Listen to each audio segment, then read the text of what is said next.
Track 24. You will hear a tour guide giving information about a historic house and the organisation that owns it. First, you have some time to look at questions 1 to 6.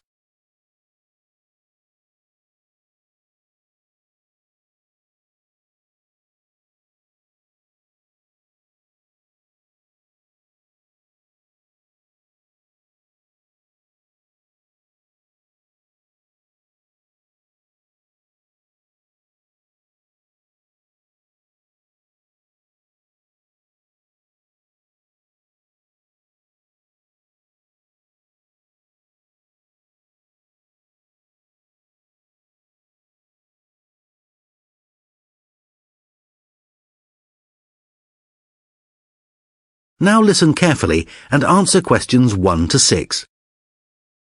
As you know, Holloway Estate is one of the few surviving estates in this area that still retains many of the farming features of the past. Let me quickly explain where you can find some of the key attractions. If you take a look on your map, we are now standing at the foot of the steps to the manor house. Can everyone see it marked with an arrow? Don't forget, this is our meeting point for when we leave. So, directly behind us is the fountain. From here, heading left, the path takes you to a gate which leads into the famous Holloway orchards, where for hundreds of years the estate has been growing its highly prized apples, cherries and plums. Incidentally, if you fancy trying them, a range of delicious Holloway jams and preserves are available in the gift shop. Speaking of which, the gift shop is to the right of the main house. If you go through the gate, the left-hand path takes you to the apiary, that's to say, the beehives, where Holloway honey has been collected for more than 250 years. And yes, before anyone asks, you can also buy Holloway honey. If you take the right-hand path, you will come to some old farmers' cottages, which have been renovated and are rented out as holiday cottages.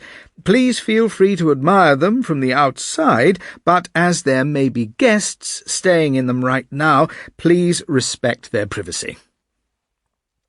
From the back of the main house, crossing the car park, and just before you get to the cattle fields, you will find a row of 3 buildings.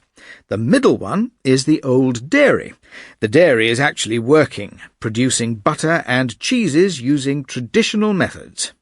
Next to that, on the left, are the former cattle sheds, where the livestock was kept. Nowadays it's used as a museum, so those of you who are keen to explore Holloway's farming past should pay it a visit. The building furthest from the manor house is the old ice house, which is no longer in use and is due to be restored, hopefully next year. Last but not least, you may have noticed on the way in that on either side of the main gates are 2 small houses. This is a traditional feature of country houses of the period. On the right-hand side, as you enter the estate, is what was known as the gatekeeper's lodge. This has now become the estate office, and the estate manager runs the estate from there. OK, I think that just about covers everything. Before you hear the rest of the talk, you have some time to look at questions 7 to 10.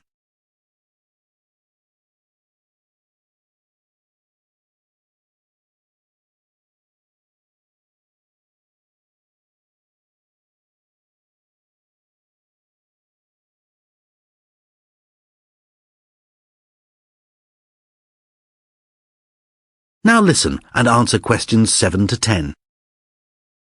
OK, everyone, before we begin the tour of the manor house, I'd like to take a few minutes to tell you about the organisation that now owns the estate, and for which I work, the National Trust.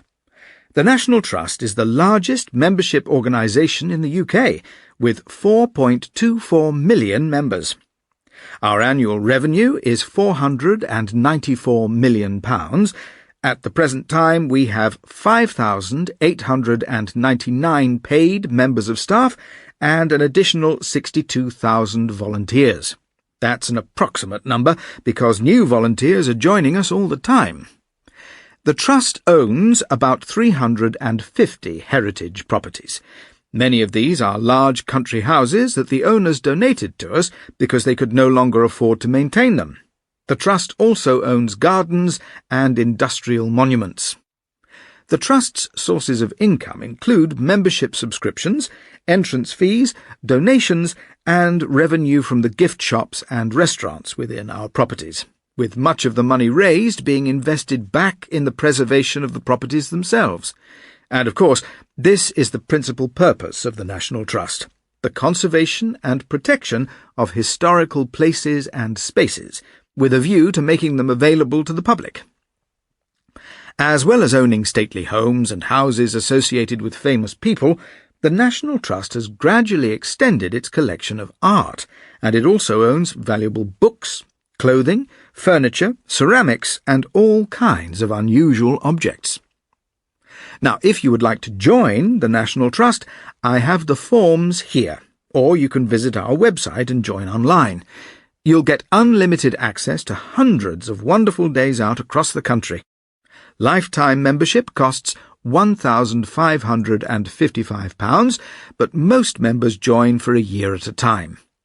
Individual membership is currently £64 annually, but it's cheaper to join with your partner or another family member, as it'll be £108 for 2 people living at the same address. For a family of 4, 2 adults and 2 children, a year's membership costs £114. It's a great gift for a birthday or other special event. There are lots of benefits to being a member. As well as free parking at all our locations, you receive a National Trust handbook full of information to help you plan your visits. And if you pay by direct debit, you'll receive a free pair of binoculars. Oh, I almost forgot. All members receive a free copy of the National Trust magazine, sent to you by post 3 times a year.